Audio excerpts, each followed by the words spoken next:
Hello there friends, Seasons Live here. In today's video, FURIA signs a new player, Team Spirit's dealing with health issues, and a look at Falcons' journey through PGL Bucharest, plus a bunch of other exciting news from the world of CS2, so without further ado, let's get straight to it. And let's kick things off by picking up where we left the last time, because Simple has officially signed a contract, and guess with who? Eternal Fire. According to the contract, the org promises not to bother Simple anymore. Looks like after selling Aurora, they just wanted to remind everyone that they still exist, and maybe bait a bit of attention. I mean, if you follow football memes, you might have seen something similar. Simple hasn't said anything about it yet. Honestly, he might not even know this contract exists, because the big bro is just chilling in Spain currently. So it's basically just a PR stunt from Eternal Fire's social media team.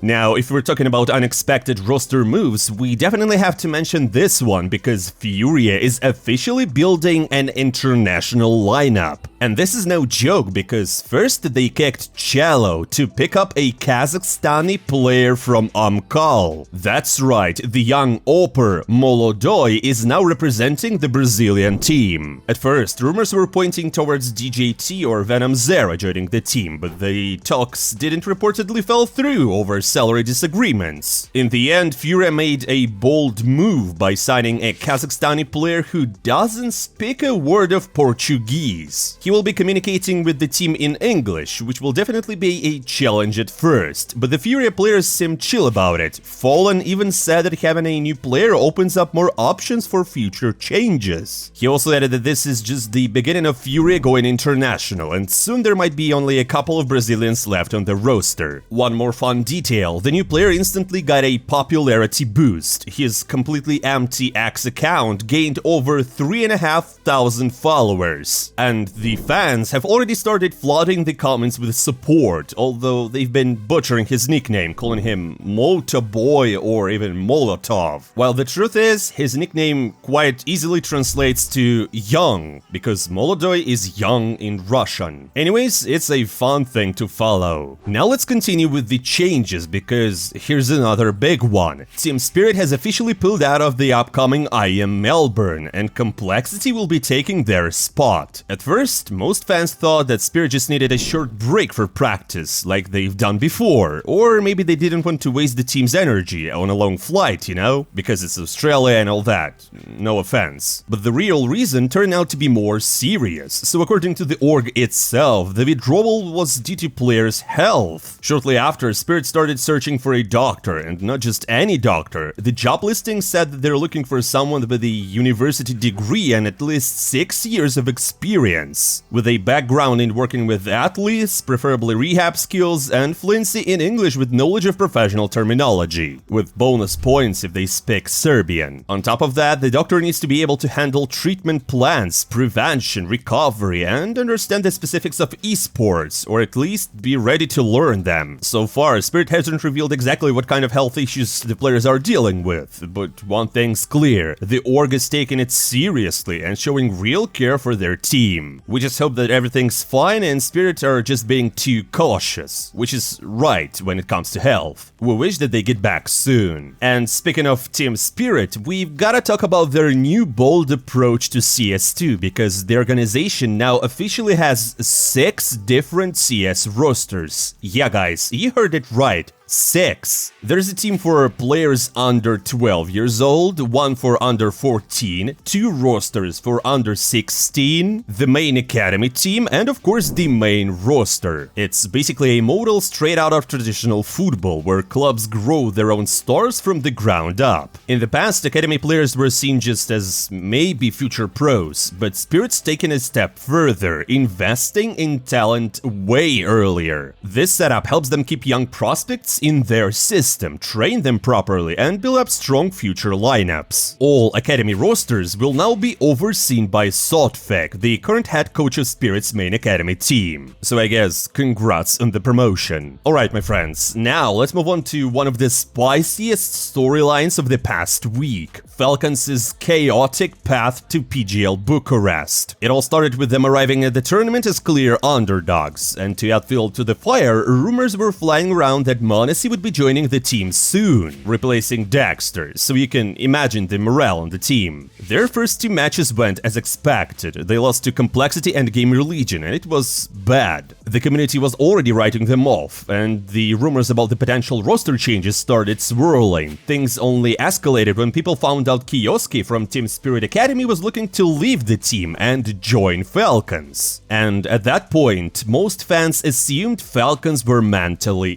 done. The hate was piling up, and everyone just wanted to see the last dance and it to be over. Their next opponent was Pain Gaming, and they took Nuke, the first map. It looked like Falcons were about to get sent home. But then came the comeback. A deadly combo of Nico and Dexter turned things around. Falcons stayed alive. Next up was Rare Atom, a relatively easier opponent, no offense. So Falcons managed to get some breathing room by securing a clean win. That brought them to a 2-2 scoreline with 1 match left, the decider, against the raid boss of the group stage, the Mongols. The Mongols came in as favorites, and on paper they should have just rolled over Falcons, especially a team rumored to be falling apart. It started with a map trade, leaving Ancient as the decider, a map both teams are solid on. Right off the bat, we got back-to-back aces from Teases and Dexter. Yeah, the same players who were rumored to be on the chopping block. That was an ace. That was an ace? Yep. Oh my god. Wow. There was so much chaos going down on the B side, I didn't notice who walked away with the first 2, but damn. Okay, Teases. Oh. Wow. That's... And that's an ace.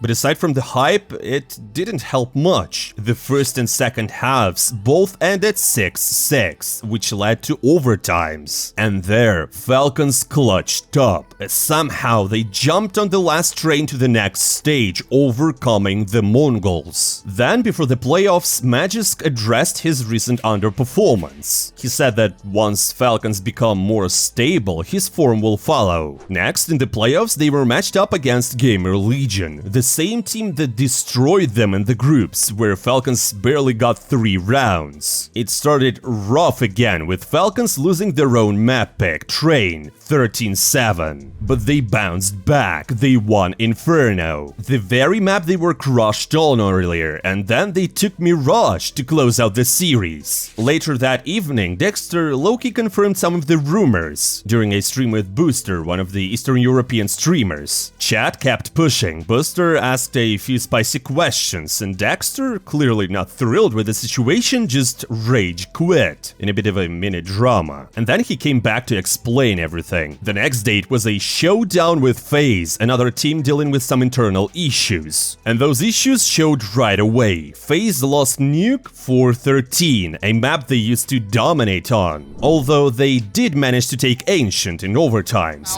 It either ends one way or the other. Rain steps up. Alicia's flashes continue to find them a slaughter! What a win. Excuse me, FaZe. Forgive me, for I had stopped believing. But on the final map, they ran out of gas. Meanwhile, it was a masterclass from Dexter. Better late than never. Dexter's P250 connects to the next one. Somebody's got to get the plant off. Off shot connected. Oh! Grand finals.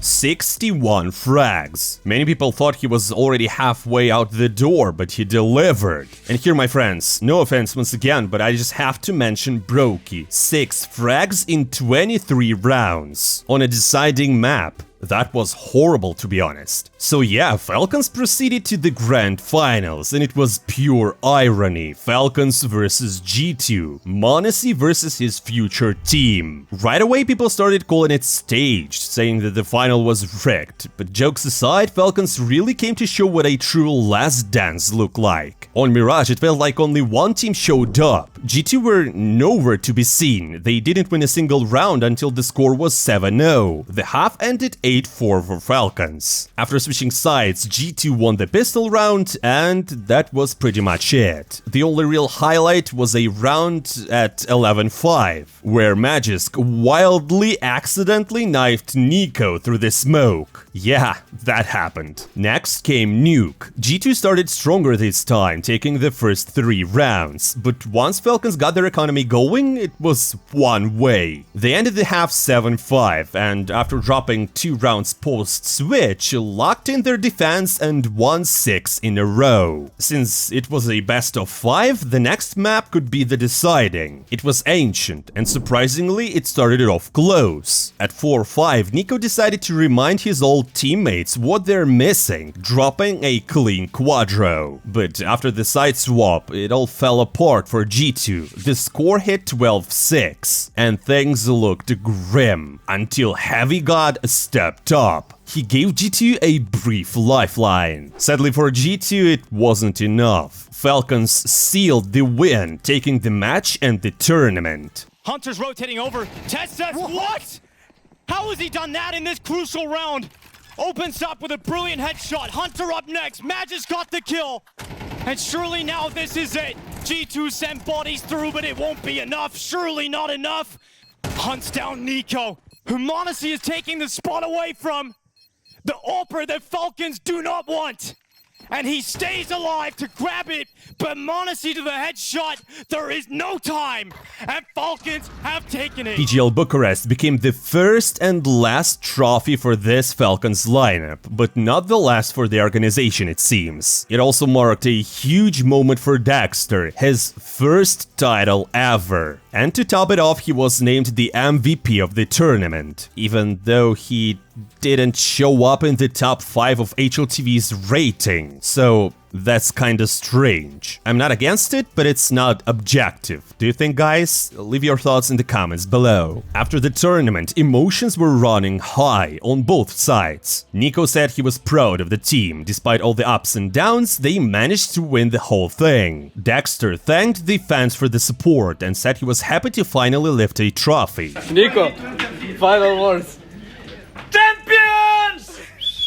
But of course, every medal has 2 sides. Malps was deep in tilt. He tweeted about how tough life can be, how poorly he played, and how it all felt like a waste of time. Later, he apologized for the emotional outburst. Heavy God kept it short. We lost. And then came M0NESY, who summed it all up. First, he officially confirmed his departure from G2, thanking the fans and the teammates. He said his journey made him stronger and that the players will be forever part of his memory. He called the team his second home, the players his second family. But now it's time to close the chapter. His time as G2 player is officially over. The transfer was also confirmed by G2's CEO, who said that they've agreed to part ways with their young star, basically saying that even though M0NESY's contract runs out until December, they chose to sell him now to give themselves a better shot at rebuilding the roster. Dexter's departure was confirmed too, by his wife this time. She wished him luck in finding a team that truly understands him. A bit toxic, don't you think? But well, I think kinda deserved, isn't it? The baby goat? Sure. But don't let the name fool you. He's not here to grow. He's here to dominate.